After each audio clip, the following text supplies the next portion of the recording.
Hello and welcome to the Chatbots Rule Show, the biz of bots. My name is Victoria Rose. I am a bot strategist, hence the Queen chess piece, because I love strategizing. It's one of my superpowers. We are now in season 2 of the Chatbots Rules Show, and season 2 is how to convert your emails into Oscar winning bot copy. I kind of like that title. Yeah, it's pretty good, I reckon, because it's true. During episode 2 today, oh, by the way, which has the title of She Sent Me 43 Emails, but My Identity Was Still a Secret. Oh, she knew my name and my email address. Might not have been a real name, might not have been an email address I actually access on a regular basis. So, what value is that data?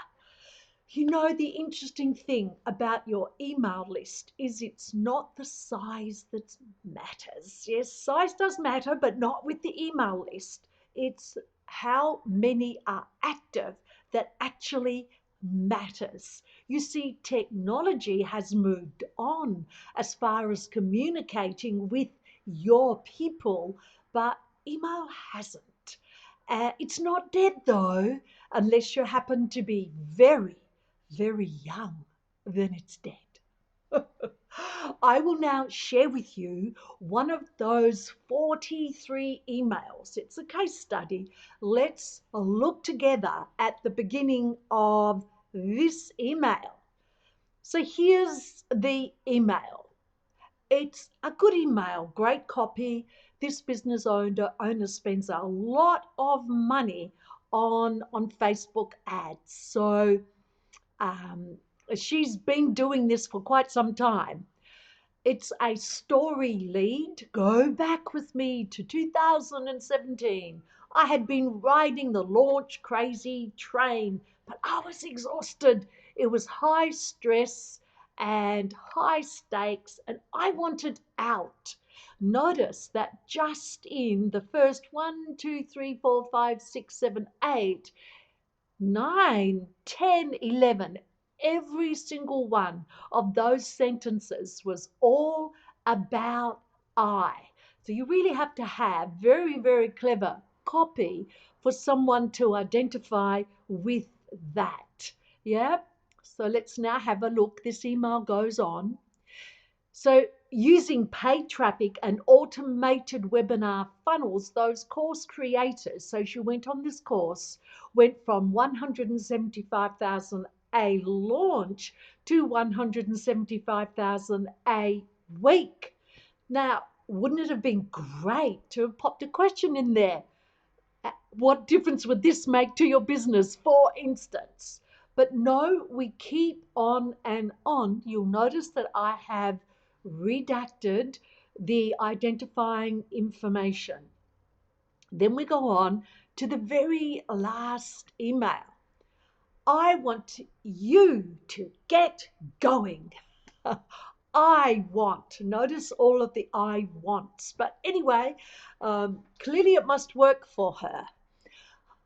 I want to show you an end-to-end plan to help you create that kind of business that says goodbye to that first of the month anxiety that asks questions like, how am I ever going to do this all over again?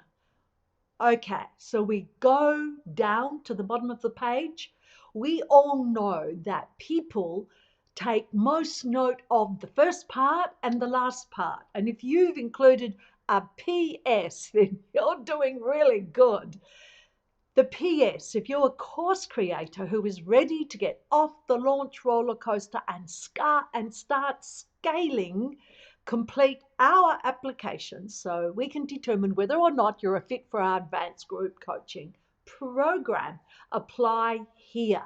So there we have the one call to action.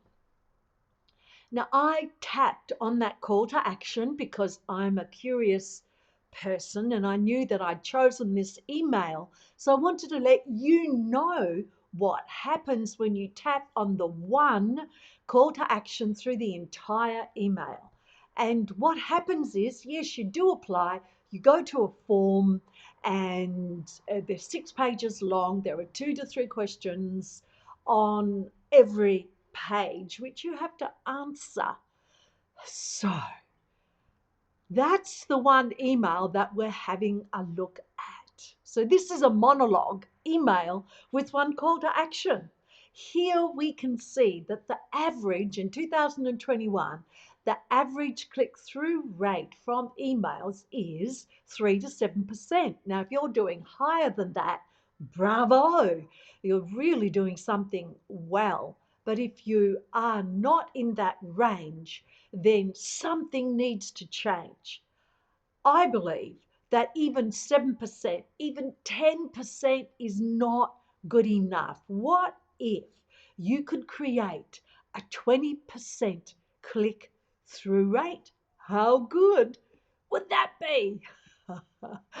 Having gone through that email, there are 6 vital elements missing. Yep, 6, probably more, but let's just stick with the 6. And I hope that you got the idea from me talking and going through the case study of that one of 43 emails. I hope you got the idea of how important it is in this day and age, and with the available technology to do it.